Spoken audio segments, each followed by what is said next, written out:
บายดีพี่น้องสบายดียามเศร้ามื้อนี้ตื่นแต่เศร้ายังมืดอยู่พี่น้องอันที่เก็บผ้าขาวลงวัดมื้อนี้วันศีลวันพระก่อนอื่นเขาก็สิมาดังไฟหนึ่งข้าวก็สิเฮ็ดแกงปลาพี่น้องแกงปลากดเมนูมื้อนี้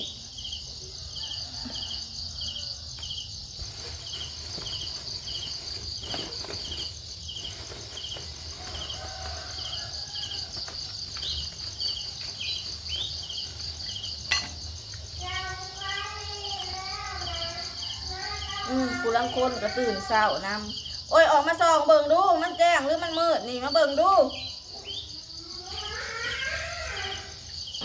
ดิพ่อสิตีเพิ่นแล้ว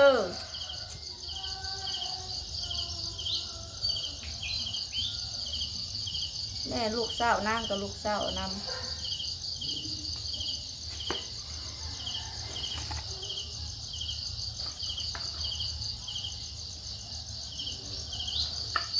มันทันละแจ้งนี่มาส่องเบิ่งดู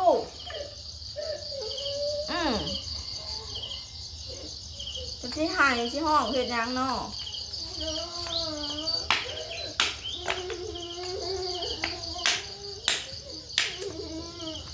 ไปนอนอย่าให้เราไปแล้วไปก่อนไปนอนถ่าเนี่ยพี่พ่อดีหัวเลยค่ะพ่อทอดดีหัวเปิด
ยูปลาโตบ่ปอดดีขึ้นนะ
ก่สีสว่างแล้วสีแจงแล้วจ้าบรรยากาศก็คือแบบไก่ยังขันอยู่พี่น้องเลยแล้วเราก็จะเอาปลาออกมาคั่วเตรียมแกงหลังจากที่เฮาค้างบดเขาเอาไว้เนาะพี่น้องเฮาก็สิมาเตรียมล้างพักแกงปลาเนาะก็สิไปแกงอันอยู่ในใส่เตาแก๊สระหว่างเฮารอข้าวสุกเนาะยันบ่ทันลงวัดพี่น้องใครจะมี2 เตาเนาะก็สิมีผักตำนินแล้วก็ยอดข่าอ่อนที่ดาวซ้อมไว้เก็บไว้แต่ว่านนี่แล้วก็มีใบผักอีตูนี่งามแล้วก็มีต้นหอมพี่น้องใส่แกงปลาใส่ผักตำนินหรือว่าผักตำลึงนั่นเองเนาะแล้วก็มียอดข่าอ่อนแกงแซ่บๆพี่น้องลงวัดปลาหม้อแกงปลาสุกแล้วใส่ผักลงไปจ้า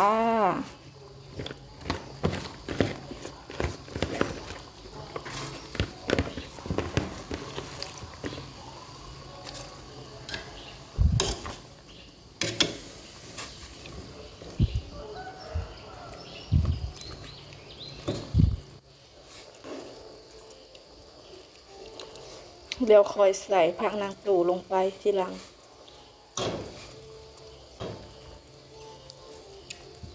แกงปลากดพี่น้องปลากด3 ตัวปลาแม่น้ำคลอง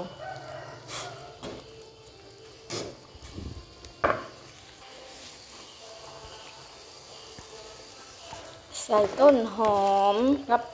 ผักอีตู่ลงไปจ้า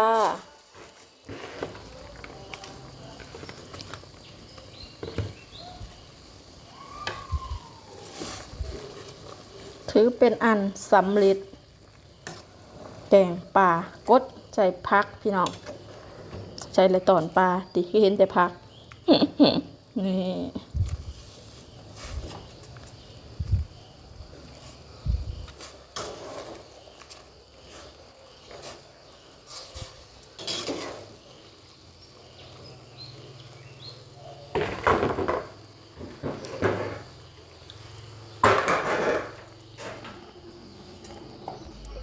ตอนนี้ผ้าขาวเฮากะแล้วเป็นที่เรียบร้อยเด้อพี่น้องเดี๋ยวเฮาก็สิเอาผ้าขาวลงก่อนเนาะจังสิขึ้นมาเอาเครื่องใส่บาตรก็มีแกงปลา2 ถ้วยมีหมักสมแล้วก็มีแจ่วปลาแดกพี่น้องสิประมาณนี้แล้วจ้าขาดอยู่อย่างหนึ่งก็คือขาดของหวานพี่น้องปกติน่ะเดาอันแต่ละชิ้นน่ะสิบ่ได้ขาดของหวานเนาะเพราะว่าแม่เฮามักกินหวานกับข้าวแต่ว่าชิ้นนี้นะว่าสิสั่งปะนาสั่งบ่ทันก็เลยบ่ได้ก็ได้เป็นหมักสมแทนพี่น้องจ้าเอาบุญนำกันเด้อเดี๋ยวสิถ่ายบรรยากาศตอนลงใส่บาตรให้เบิ่งเด้อจ้า